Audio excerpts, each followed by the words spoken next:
السلام علیکم معزز دوستو، آج ہم قوم جبارین کے ایک بڑے عالم کی گمراہی کا عبرتناک واقعہ پڑھیں گے۔ اس شخص کا نام بلعام بن باورا تھا، جو بنی اسرائیل کا ایک بہت بڑا مشہور عالم تھا۔ وسیع علم اور اللہ کی معرفت کا مالا رکھتا تھا۔ بڑا ہی عابد اور زاہد اور مستجاب الدعوات تھا۔ اللہ تعالیٰ کا اسم اعظم جانتا تھا، مگر نفسانی خواہشات و اعراض اور دنیا کی طرف میلان کا غلبہ ہوا اور ہوا پرستی میں مبتلا ہوا تو سب علم و معرفت ختم ہو گیا اور دفعتاً عروج اور ہدایت کے بعد گمراہی میں پھنس گیا اور عند اللہ تمام محبوبیت اور مقبولیت زائل ہو کر ذلیل و خوار ہو گیا۔ جناب نبی کریم صلی اللہ علیہ وآلہ وسلم کو حکم ہوتا ہے کہ وہ اپنی قوم کے سامنے اس عبرتناک قصے کو سنائیں تاکہ آپ صلی اللہ علیہ وآلہ وسلم کی قوم اس کو سن کر عقل و فہم سے کام لے اور عبرت حاصل کر لے اور ایمان لائے۔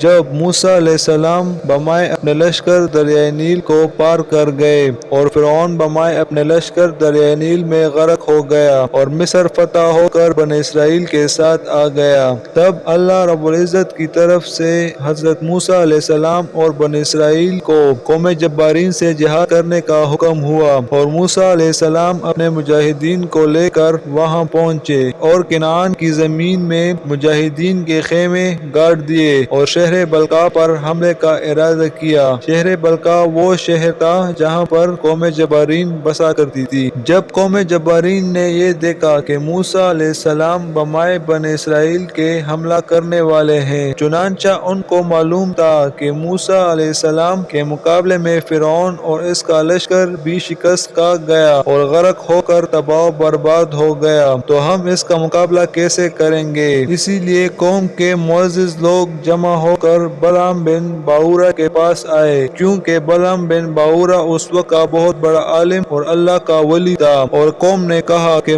موسیٰ علیہ السلام بہت ہی تند مزاج ہے، بڑی قوت اور شوکت و دبدبہ والے آدمی ہے، بہت بڑا لشکر لے کر ہمارے ملک پر حملہ کرنے والے ہیں اور ہم پر غلبہ حاصل کرنا چاہتے ہیں اور وہ ہم کو ہمارے ملک سے نکال دینا چاہتے ہیں۔ آپ سے مدد کی التجا ہے کہ آپ دعا کر دیں کہ وہ واپس چلے جائے اور ہم سے مقابلہ نہ کرے۔ بلعام بن باورا نے اس وقت جواب دیا، ایسا نہیں ہو سکتا، وہ تو میرے ہم مذہب ہے اور ان کا دین اور میرا دین ایک ہی ہے، میں ان کے حق میں بد دعا کیسے کر سکتا ہوں؟ میں جانتا ہوں کہ اللہ تعالیٰ کے نبی ہیں اور ان کی مدد کے لیے اللہ تعالیٰ کے فرشتے اور ایمان والے ان کے ساتھ ہیں، اگر میں نے بد دعا کر دی تو دنیا اور آخرت میں برباد ہو جاؤں گا، دونوں جہانوں میں رسوائی اور ذلت ہوگی۔ جب لوگوں نے بہت اصرار کیا تو بلعام نے کہا، اچھا میں رب سے ان کے بارے میں معلوم کر لوں کہ ان کے لیے بد دعا کرنے کی اجازت ہے یا نہیں ہے۔ حسب معمول بلعام نے استخارہ یا کوئی اور عمل کیا۔ بلعام نے خواب میں دیکھا کہ موسیٰ علیہ السلام اور ان کے مجاہدین کے لیے بد دعا کرنا ہرگز ناجائز ہے۔ بلعام نے استخارہ کے بعد صاف انکار کر دیا کہ مجھے بد دعا کرنے سے سختی کے ساتھ روک دیا گیا ہے، اسی لیے میں بد دعا نہیں کروں گا۔ بعض روایات میں آتا ہے کہ شاہ بلقاء نے اس کو دھمکی دی کہ اگر تو نے بد دعا نہ کی تو تم کو سولی دے دی جائے گی، یعنی تم کو پھانسی دے دی جائے گی، جبکہ بعض مفسرین نے لکھا ہے کہ قوم نے بلعام کی بیوی کو ہدیہ کے نام پر بہت بڑی رشوت دی، اس کو بہت زیادہ لالچ دی، اس کو سونے جواہرات دیے تاکہ وہ اپنے شوہر کو تیار کرے بد دعا کرنے کے لیے۔ بلعام کو اپنی بیوی سے بے انتہا محبت تھی اور بیوی نے اس کو بد دعا کے لیے تیار بھی کر لیا۔ بادشاہ اور قوم کی آہوازاری اور بیوی کی ہٹ درمی جب حد سے زیادہ بڑھ گئی تو بلعام اپنی بیوی کی محبت اور مال کی طلب میں بالکل اندھا ہو گیا اور اپنے گدھے پر سوار ہوا مقام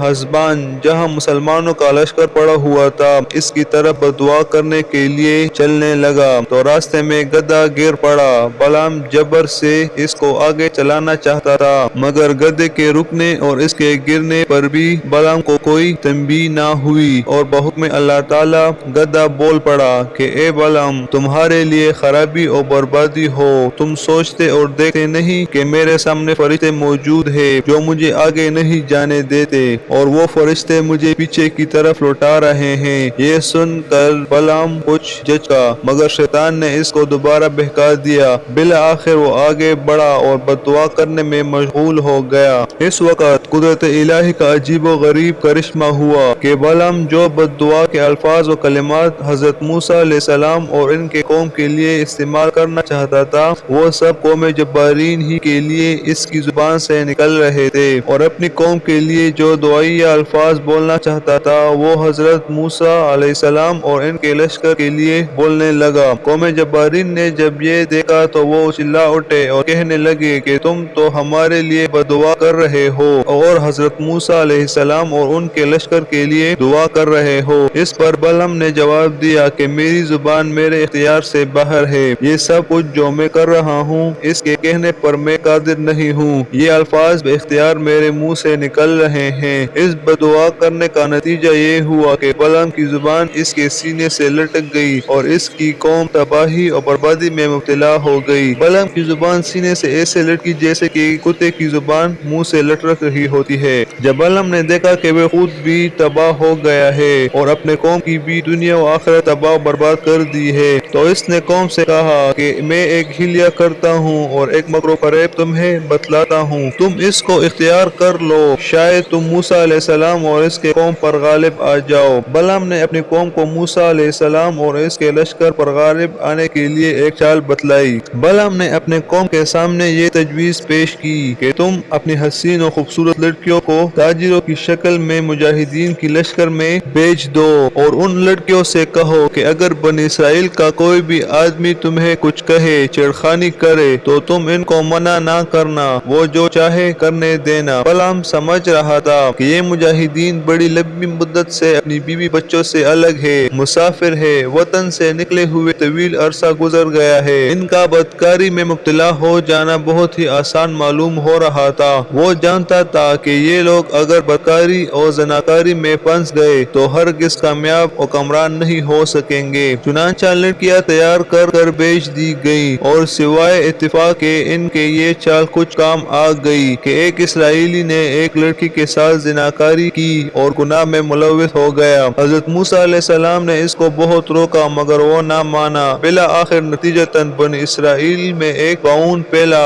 اور ایک ہی دن میں 70,000 اسرائیلی مر گئے، یہاں تک کہ اس زانی اسرائیل اور لڑکی کو قتل کیا گیا اور ان کی لاشوں کو منظر عام پر لٹکا دیا گیا، اور پھر وہ طاعون رفع ہو گیا۔ اور آخر میں بلعام کی مثال کچھ اس طرح ہوئی کہ ہر انسان اور جاندار اس دنیا میں زندہ رہنے کے لیے محتاج ہے کہ وہ گرم ہوا اور زہریلی ہوا کو باہر پھینکے اور باہر سے سرسبز و تازہ ہوا کو ناک کے اندر گلے کے ذریعے اندر لے جائے، اس کے بغیر کوئی چارہ نہیں۔ زندگی ہر جاندار کی اسی پر موقوف ہے، اور اللہ تعالیٰ نے اس ہوا کی آمد و رفت